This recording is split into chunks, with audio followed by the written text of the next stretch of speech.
Hello and welcome to the show. We're so glad you decided to listen or view today. This show is shaped by our listeners, and I just want to thank Jackie, who reached out and discussed that she would love us to talk more about the collide of regulation, particularly with the SEC. This is coming hot off of a presentation that I just did last week around Japan and what we're learning from the SEC, as well as our Amplify user conference at Workiva.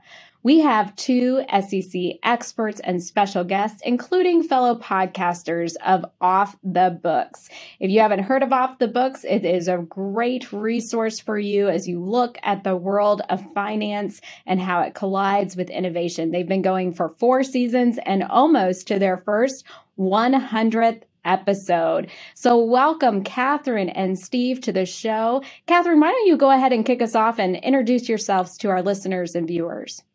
Yeah, thanks for having us. SEC expert might be a bit generous for me. I'm a non-accountant, but I've been watching SEC Matters for a long time, and I co-host Off the Books with Steve. So I'm the one who asks all the questions, and then Steve provides all the answers. That also might be a little bit generous, Catherine, but thank you. Appreciate that. So my name is Steve Soter. I introduce myself as an accounting enthusiast and Diet Coke aficionado, but I do watch SEC Matters really, really closely. Like Catherine, I am a former director of SEC reporting, as well as a controller and VP of finance. So the space is important to me. I am passionate about it and excited to be joining ESG Talk and talking a little bit about it.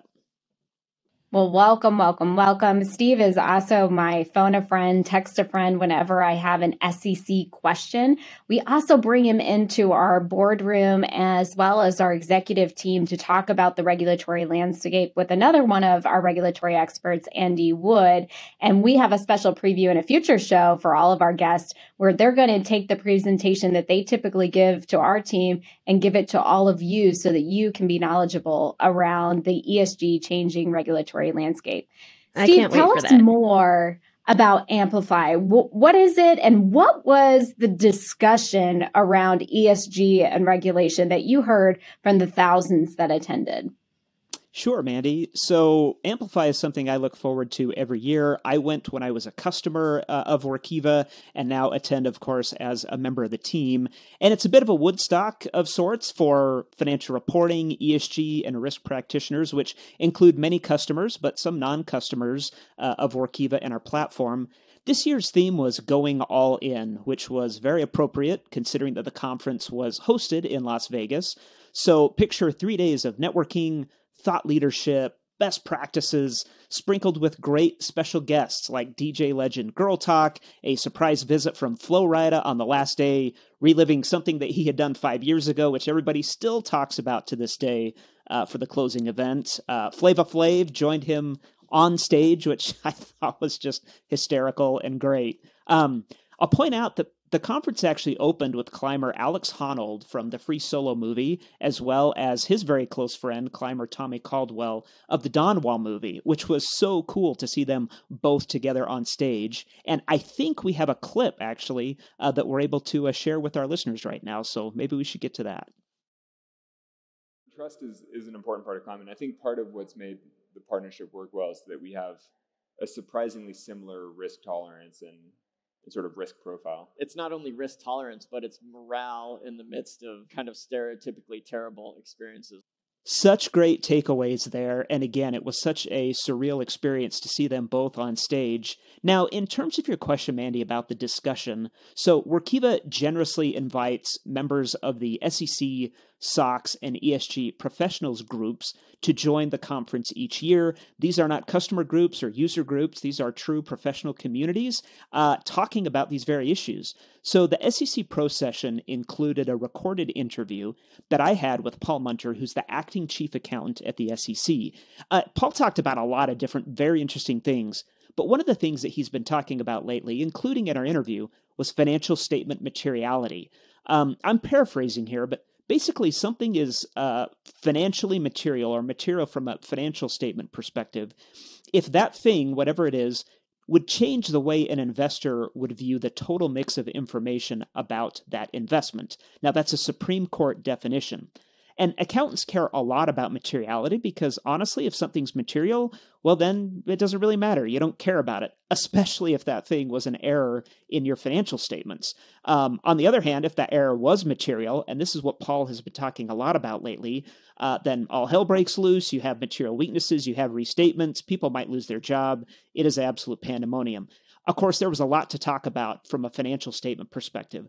But what's really interesting to me, and your audience might find this interesting as well, Mandi, is that this definition of materiality is hotly debated with respect to ESG disclosure, because ESG disclosure is directed to an audience of stakeholders, which may or may not include investors. So as we look through SEC proposals about climate that are being discussed right now, a lot of discussion about, hey, what business does that have being included in largely financial statement disclosures? And does the SEC even have authority? I've got my own opinions on that, but that is being talked about a lot. I think it was a really interesting takeaway to build on that. What I was impressed by among companies who are tackling ESG and some of the conversations preparing for the change of regulatory landscape, both here and around the world, is the role of internal audit.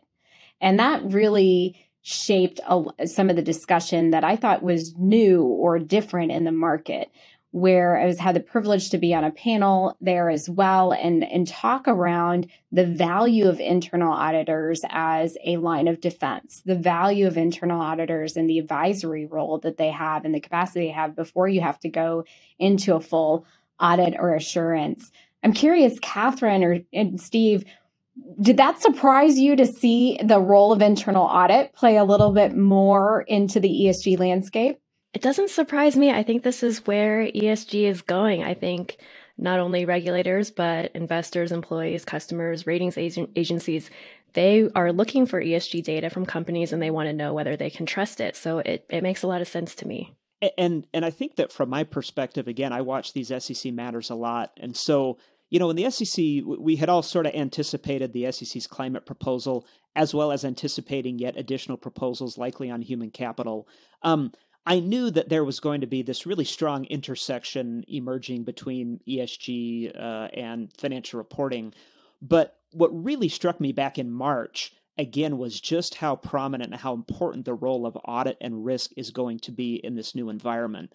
A real trifecta, and I suppose that accountants might be inclined to maybe throw shade and make fun of the internal auditors, which is terrible, but maybe dismiss it as something that might not be quite as important. But I actually feel like ESG really, really gives those practitioners a moment to shine because of all the reasons that Catherine just pointed out, just how critically important their role is going to be to help ensure that this data is accurate, that it's transparent, that it's reliable for some really important recipients of that information, whether it's a board of directors, whether it's a regulator, a rating agency, and a whole host of others. Well, I think about the internal auditors that I've had the chance to work with and opportunities over the course of my career. And I often look at that as a great first line of defense.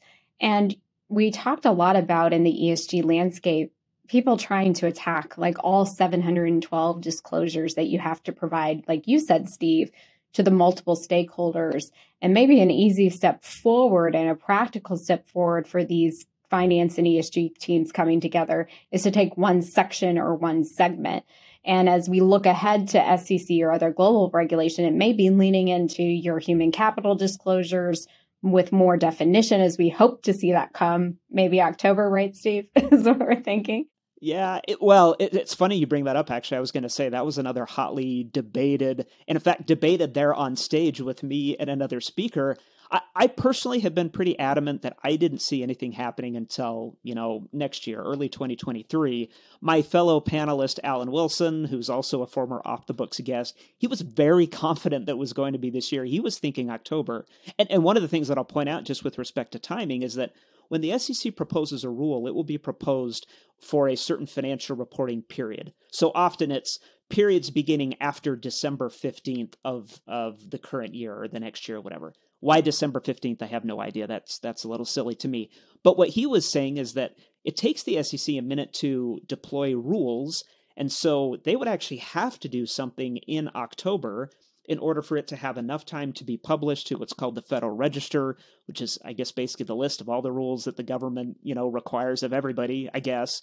In order for it to have enough time to do that and still be effective by that date, we'd actually have to look forward to October. And if it doesn't happen, then yeah, maybe my earlier view is correct, that it would be next year. I actually trust Alan's opinion more than my own, if I recall correctly. I think he and I bet a cheesesteak sandwich.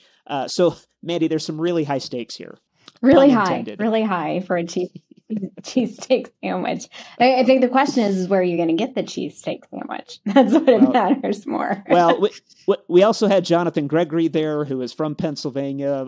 He's not in Philly, but he's pretty close to Philly. So yes, that was sort of implied. And I think he was looking for some action to get one of those cheesesteaks from whoever it was that lost the bet. Okay. What's interesting to me, we also had another opening or keynote that was the next day, and it was a popular actor who has also been a producer and an investor. Some of the guests may know him from a very popular decade show, maybe in the 1970s setting. We'll leave it that way and keep those guessing. What I thought about as he shared his story was the new generation of investors and how they're thinking about their own capital and this idea of investing in things that have a longer term purpose, but also some personal connectivity. Catherine, what were some of your reflections from that very intimate conversation around this professional journey that this individual had, personal journey that then ultimately is impacting how they set up venture capital or philanthropy investment funds?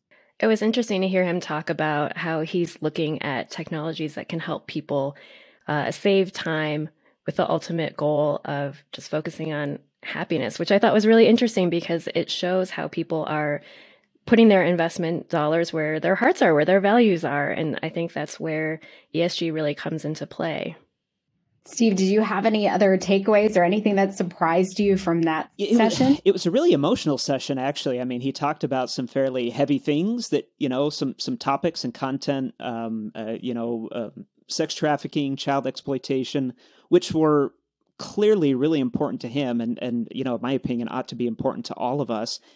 You don't get a lot of that at a, connected reporting conference, let's just say, but actually being able to tie together his aspirations and ambitions as an investor, as a business owner, to these really, really important things that should be important to society, but are certainly important to him, and being able to tie that together in a meaningful way. That really resonated with me. I thought that was really special. And again, a fairly unique kind of moment of maybe vulnerability or, some insight into, this human being that you probably otherwise wouldn't have got.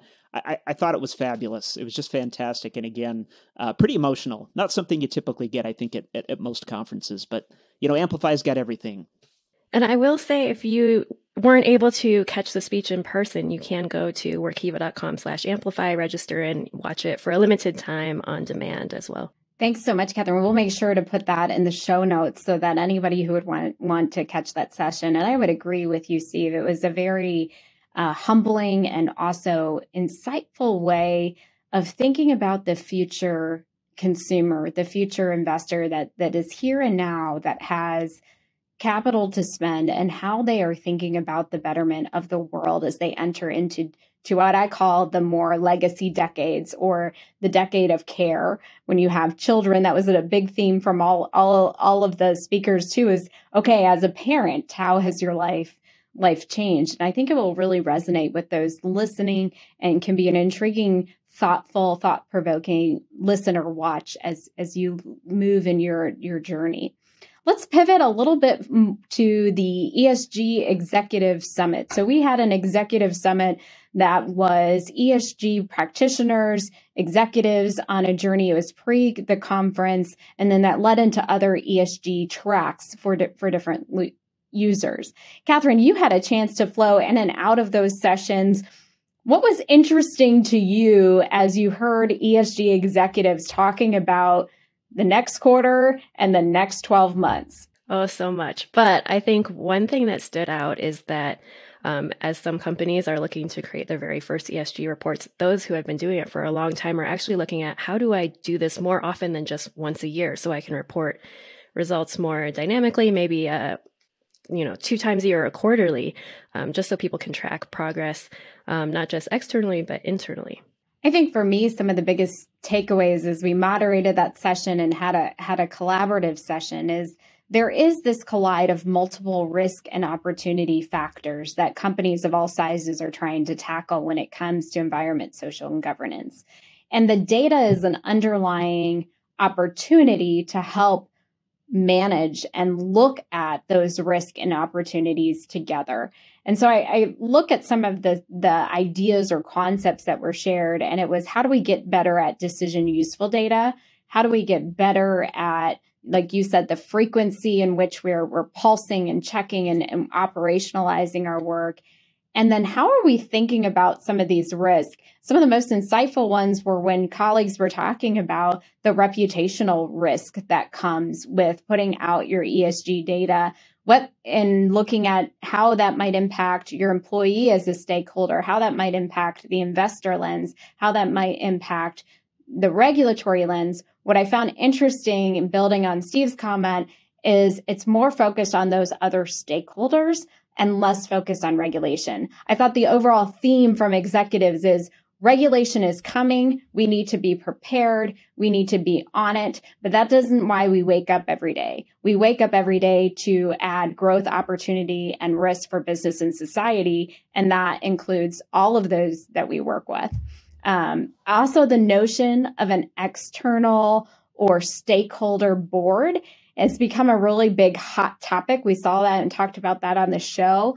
I think as reputational risk becomes a bigger challenge, I wonder if we're going to see more stakeholder engagement formalized with an external advisory to companies over the course of time. I think it's so interesting, Mandi, that point that you and Catherine were talking about here just a moment ago, about, hey, we need to be ready for the regulations, but we're really doing that for a different audience. And what's so interesting, and again, not that this is about the hot debate that is happening right now about, hey, where do ESG disclosures belong? But boy, you would think that if you had this demand for information from investors or others, that the existing mechanisms that are used to communicate that information to a broader audience really ought to come together in a way that is going to be consistent and comparable, have some type of oversight.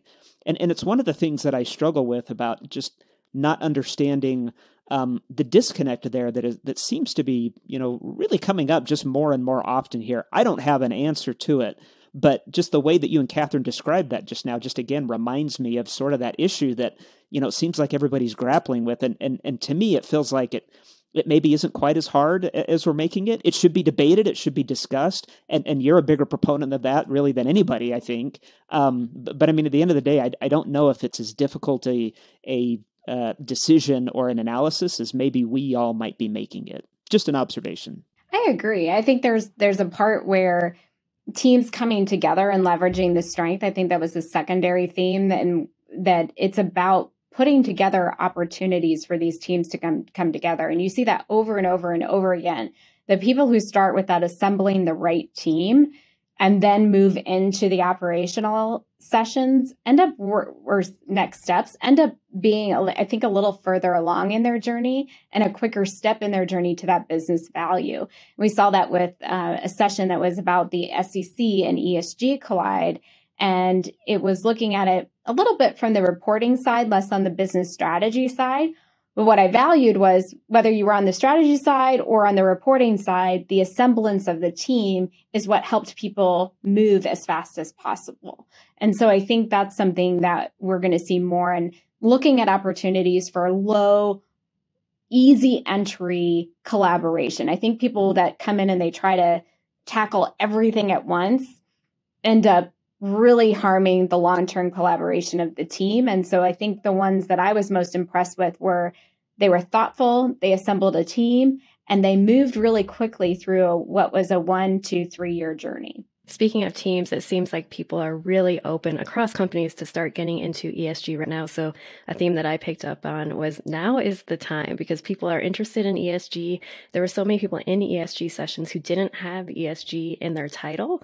And so I think now is the time. People are at the conference we're talking about, start mapping out those processes for how you're going to do your ESG reporting and build those internal controls around them and be able to get assurance around the data. And then once you have those steps mapped out, start looking at technology that can help you automate some of those steps, because I'm sure most people would prefer to spend less time on reporting and more time actually focusing on driving those ESG actions and reaching ESG goals. That's a good call out. We've got a show coming up where we're looking at what is the ESG cost avoidance and how when you only focus on the report, you end up losing that long-term business value, and looking at the broader connectivity of business value. And like Steve said, there's so much more to the reporting than necessarily an annual ESG report or even the 10K disclosure that might come. And when companies zero in and they focus on that one aspect, they end up closing off all these other business opportunities for their organization.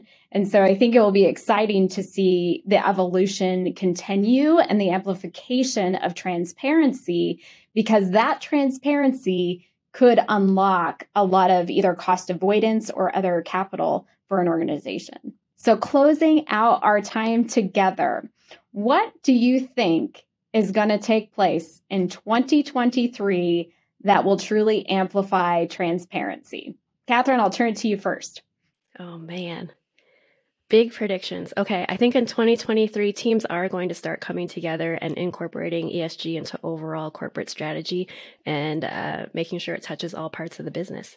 And I know it's super boring, but I would actually agree with Catherine's assessment exactly. When we heard from ESG and financial reporting teams, they were saying the same thing. Actually, we had a cybersecurity session. It was talking all about how with the new cybersecurity proposals, which is, I think, kind of an ESG thing as well, I would say, but how, legal and financial reporting and audit and IT teams are going to need to come together, Catherine, exactly the way that you described. That, to me, feels like a very strong theme that we're going to see in the coming year and I think beyond. I think in 2023, I love where Catherine went on the idea of like automation and innovation. I think there's something very special to this idea of how small and mid-sized companies, startups could solve for current and future ESG problems. Some of that may be the automation so that companies can focus more on other business value drivers. I think some other plays that might come in as real critical sort of unicorn-like companies that are solving really complex social problems or complex ESG problems in the world, and they benefit and have a bottom line, but also have a benefit to the company. You've seen some of the news right now around Patagonia and how they've moved to their only shareholder being the planet. Interesting move. I also look at that and say that was a great brand move, knowing their brand and who they focus on. Thinking about some of those other plays in 2023 where we might see a smaller company, a startup, something come into play that really changes the game. So I'm looking for the game changers in 2023. We've got a chat coming up that will talk a little bit more about that. Well, Steve and Catherine, thank you so much for joining the show. We'll again put in the show notes for you to learn more about the Off the Books podcast, as well as a link to our Amplify sessions. What a wonderful recap. And we look forward, Steve, to having you down the road on the regulatory wrap up coming up.